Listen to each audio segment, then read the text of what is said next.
কদিন আগে তিনি চেষ্টা করছেন বাংলাদেশে একটা গৃহযুদ্ধ লাগানোর জন্য।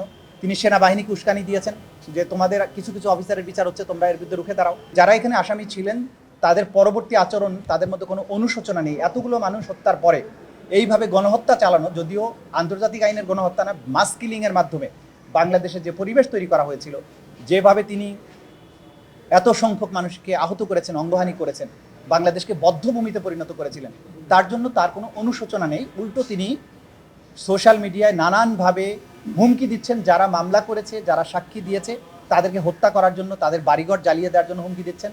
সর্বশেষে কদিন আগে তিনি চেষ্টা করছেন বাংলাদেশে একটা গৃহযুদ্ধ লাগানোর জন্য। তিনি সেনাবাহিনীকে উস্কানি দিয়েছেন যে তোমাদের কিছু কিছু অফিসারের বিচার হচ্ছে, তোমরা এর বিরুদ্ধে রুখে দাঁড়াও। কিন্তু দেশপ্রেমিক সেনাবাহিনী সেই তার উস্কানিতে পা দেননি। বাংলাদেশের দেশপ্রেমিক মানুষ এই উস্কানি বুঝতে পেরেছেন, তারা উস্কানিতে পা দেননি। শুধুমাত্র যাদের বিরুদ্ধে অপরাধের সুস্পষ্ট প্রমাণ আছে, বিচারের প্রক্রিয়া তাদেরকে আনা হয়েছে এবং সেনাবাহিনী সেটা তাদের আইনের শাসনের প্রতি, ল অফ দি ল্যান্ডের প্রতি তাদের সুদৃঢ় অঙ্গীকারের কথা বলেছেন এবং সেটা প্রমাণ করে তারা দেখিয়েছেন। সুতরাং এইসব উস্কানি তাদের বিফলে গেছে।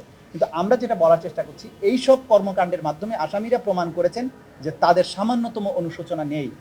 তো অনুশোচনাহীন এরকম হত্যাকারীদের ব্যাপারে আদালতের দৃষ্টিভঙ্গি স্বচ্ছ থাকা উচিত, যে এরা কোনো রকমের অনুকম্পা পাবার যোগ্য নয়। এটা আমাদের সর্বশেষ সাবমিশন ছিল। এবং আমি বলেছি এই অপরাধের বিচার হচ্ছে এজন্য যে নেভার অ্যাগেইন বাংলাদেশে কখনো আর এরকম দিন যেন ফিরে না আসে, এইভাবে শিশুদেরকে রাজপথে জীবন দিতে না হয়, এইভাবে ভয় এবং আতঙ্কের দিন বাংলাদেশে কখনো ফিরে না আসে।